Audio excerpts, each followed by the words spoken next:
반갑습니다. 모든 낙찰자들이 행복한 1% 기부에 동참하기를 희망하는 영매 채널 김도윤입니다. 이번 수업 사건은 서울 구로구 고척동에 있는 삼익 아파트입니다. 서울 남부지방법원 사건입니다. 입찰 27일 남았습니다. 아직 27일 전 사건입니다. 자, 물건 종류는 아파트, 토지 면적, 자, 대지권은 6.8평, 건물 전용 면적은 18.1평, 전용 면적 18.1평은 시장에서 가장 인기가 있는 24평형 아파트죠. 토지와 건물은 일괄 매각입니다. 감정가는 3억 4,500. 서울에 있는 아파트 중에서는 비교적 합리적이고 거주자들한테는 적당한 가격이 아닌가. 실제 집 가격은 이 정도 돼야 된다 라는 것을 보여주는 가격이 아닌가. 하도 예뻐 보여서 저는 이것을 선택해서 수업을 해봅니다. 자, 이런 가격대, 아주 현실적인 어떤 적당한 집 가격에 맞는 서울의 아파트일 때는 이런 가격의 아파트들은 경매시장에서 시장에서 어떤 반응을 보이고 입찰 경쟁자들, 그 사람들은 어떻게 경쟁하고 어느 정도의 낙찰가로 낙찰을 받는지, 자, 그것이 궁금해서 이렇게 수업을 하는 수업 겸해서 한번 살펴볼 때 이왕이면 제가 궁금해하는 사건을 보통 봅니다. 저도 서울에 거주는 안 해봤는데 이 정도 가격대라면 뭐 서울도 살만하지 않을까. 고척동이라는 것이 이 위치가 서울에서 차지하는 어떤 위치가 어느 정도인지, 지리적 위치가 아닌 사람들에게 평가받는 위치, 거주하기 어느 정도 수준이다, 평가받는 위치가 어느 정도인지는 저는 잘 모릅니다. 자, 모르기 때문에 이 가격이 뭐 적당하니 말할 수 있겠죠. 서울도 뭐 강남, 소위 말하는 비싼 동네는 이런 평형대의 아파트라도 뭐 10억이 넘어가고 하던데, 자, 그런 아파트보다는 저는 이런 가격대의 물건이 더 관심이 가더라, 그거 말씀드리는 겁니다. 최저가는 2억 7,600, 80% 가격으로 진행할 예정입니다. 소유자와 채무자는 남 누구누구로 같은 사람이고, 채권자는 한 누구누구, 누군지 잘 모르겠습니다. 이거 표기할 수가 없어서 이렇게 나와 있는 걸로 수업을 하고 있습니다. 2020년 2월 12일 감정가 3억 4,500이 진행했으나 아무도 입찰하지 않고 유찰됐습니다. 그래서 3월 18일 27일 남았습니다. 2억 7,600만 원에 진행 예정이다. 어떻게 생긴 아파트인지 보겠습니다.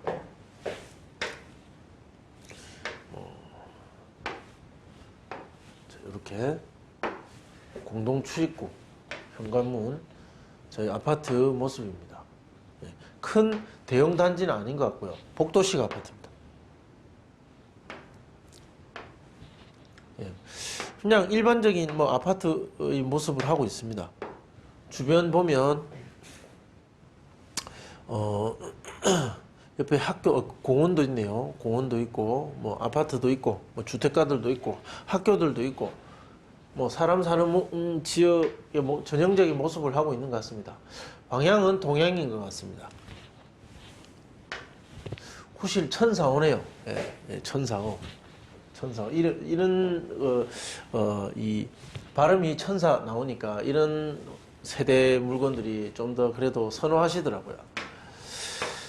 자, 점유자 보겠습니다. 낙찰받는 사람 입장에서는 점유를 누가 하고 있느냐는 굉장히 중요한 문제입니다.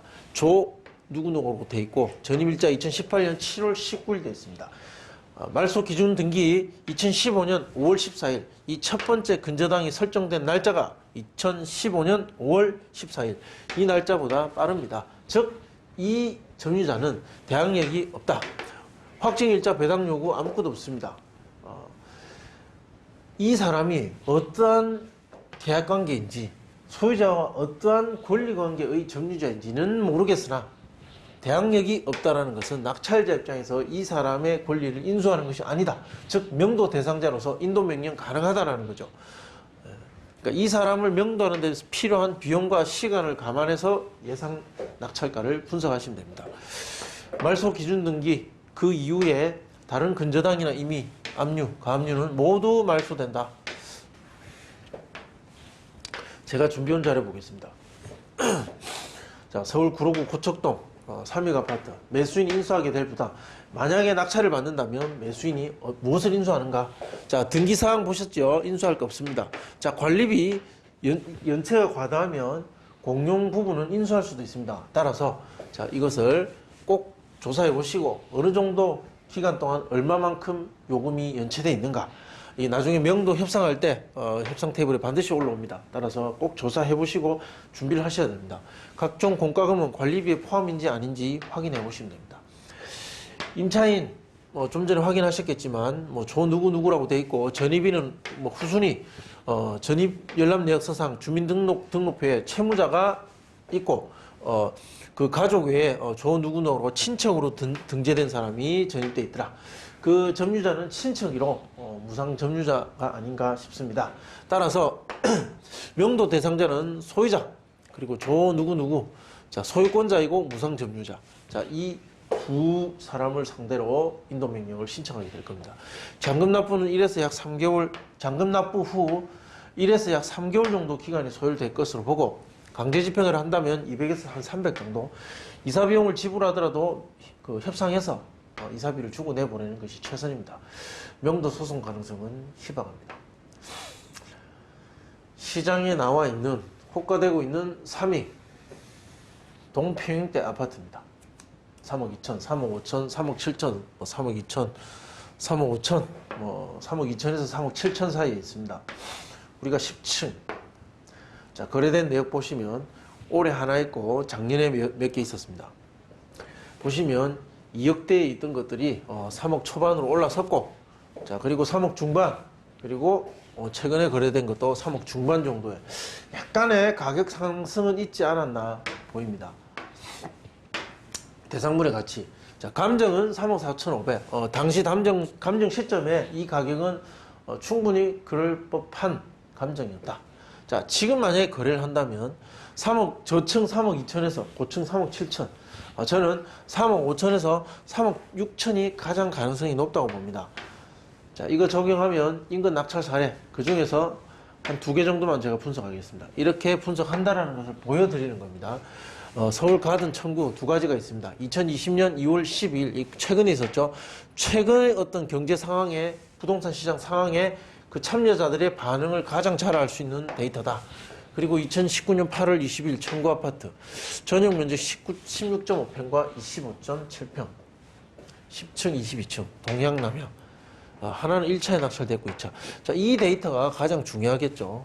평수나 가격대나 여러 가지 면에 봤을 때 가장 유사한 물건이다. 시장에서 이 반응을 가지고 판단해 본다는 거죠. 3억 3,300과 5억 2천일 때 거래 가능 금액은 이랬고 낙찰가는 이렇게 기록되었다. 자, 3억 3,300 감정인데 거래 가능 금액은 4억이다. 낙찰가는 3억 7천이다. 감정을 뛰어넘었죠. 자, 여기에 있는 이 데이터는 거래 가능 금액 대비 낙찰가율입니다. 93과 95. 자, 이거 우리 물건에 맞게 가중 평균을 구하면 94.38% 정도 됩니다. 매도 호가 3억 5천 하한가 적용하면 3억 3,700. 상한가 3억 6천 적용하면 3억 4,600. 자, 보시면 3억 4,677입니다. 유찰됐지만 3억 4,500이라는 이 감정. 자, 이 감정 약간 위에 형성되거나 약간 아래. 요 범위 안에서 낙찰가가 들어올 것이다. 물론 이 가격이 확률은 더 높겠죠. 낙찰받을 확률은 높으니까. 많이 써내면 낙찰받는 경쟁 입찰이니까 그렇습니다. 자, 예상 비용표. 중간 가격인 3억 4,500 감정입니다. 딱 이 정도 수준은 될 거라는 거죠. 이 정도의 낙찰을 받게 되면 취득세, 국민주택 채권 등기 비용, 그리고 이사 비용 200만 원 정도 꼭 반영해 주셔야 됩니다. 자, 그러면 3억 5,100 정도의 정리가 된다. 자, 궁금하신 내용은 댓글로 남겨주시면 조금 구체적으로 질문하실 내용을 적어주시면 제가 답변하기가 쉽습니다. 자, 질문 남겨주시면 제가 답변해드리겠습니다. 네, 시청해주셔서 감사합니다. 구독, 신청, 좋아요 부탁드리겠습니다.